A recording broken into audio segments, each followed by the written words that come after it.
Mabilis na ba ang internet sa Pilipinas? Hanggang ngayon ba ganito pa rin internet sa Pilipinas? Ang mahal ng monthly dues pero yung service parang hindi sulit.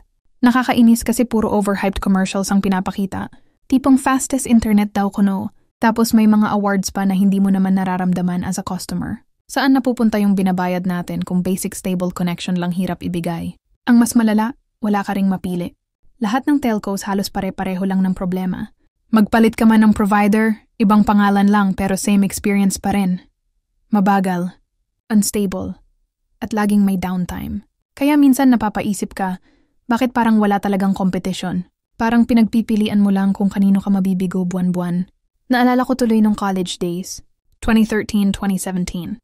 Sobrang struggle na mag-data. Akala ko natural lang kasi nagsisimula pa lang tech noon.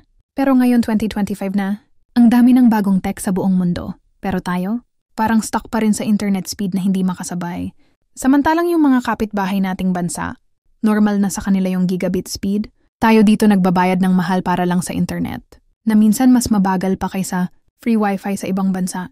Nakakainis isipin na necessity na ang internet ngayon para sa trabaho, school, negosyo, at kahit simpleng entertainment. Pero parang luxury item pa rin turing dito sa Pinas.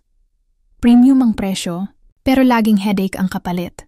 Totoo lang, habang hindi nagiging accountable ang mga telco, mahihirapan pa rin tayong makakita ng totoong improvement. Ang ending, tayo pa rin mga consumer ang dehado.